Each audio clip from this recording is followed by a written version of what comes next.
বাংলা সিনেমার এক ছত্রনায়ক শাকিব খান, যিনি ২ দশকেরও বেশি সময় ধরে দর্শকদের মনোরঞ্জন করে যাচ্ছেন।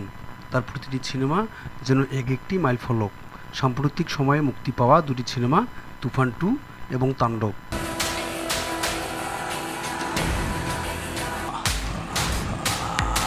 দর্শক মনে এক অনন্য আলোড়ন সৃষ্টি করেছে। তবে প্রশ্ন উঠেছে, কোন সিনেমায় শাকিব খানের পারফরম্যান্স ছিল সবচেয়ে শক্তিশালী? তুফান 2 সিনেমায় শাকিব খান অভিনয় করেছেন একজন প্রতিশোধপরায়ণ হিরোর ভূমিকায়, যে শহরকে বাঁচাতে নিজের সব কিছু উৎসর্গ করে দেয়। অন্যদিকে তাণ্ডবে তিনি ছিলেন একজন প্রতিবাদী তরুণ, যে অন্যায়ের বিরুদ্ধে রুখে দাঁড়ায়। তুফান 2 এর ট্রেইলার থেকেই বোঝা যাচ্ছিল যে সিনেমাটি অ্যাকশন প্রধান। শাকিব খান যেখানে বুলেট প্রুফ অ্যাকশন হিরো হিসেবে আত্মপ্রকাশ করেছেন, তার স্টান্টগুলো ছিল আন্তর্জাতিক মানের।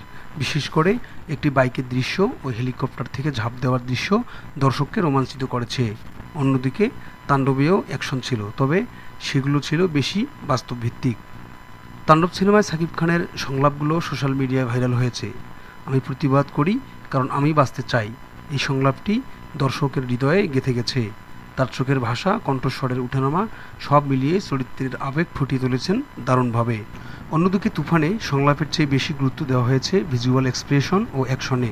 তুফান 2 এর সিনেমাটোগ্রাফি ছিল এক কথায় অসাধারণ। High definition camera, drone shot, slow motion, special effect এবং ব্যাকগ্রাউন্ড মিউজিক ছিল একেবারে আন্তর্জাতিক মানের। তাণ্ডব ছিল তুলনামূলকভাবে কম বাজেটের, কিন্তু সেখানে ব্যবহার করা হয়েছে বাস্তব লোকেশন ও ন্যাচারাল আলো। তুফান 2 এবং তাণ্ডব উভয় সিনেমাই শাকিব খানের অভিনয় জীবনের গুরুত্বপূর্ণ মাইলফলক। তুফানে আমরা দেখেছি তার সুপারস্টার দিক, আর তাণ্ডবে দেখেছি একজন সংগ্রামী শিল্পীকে। আপনার মতে কোন সিনেমায় শাকিব খানের পারফরমেন্স বেশি মনে দাগ কেটেছে? কমেন্টে জানান।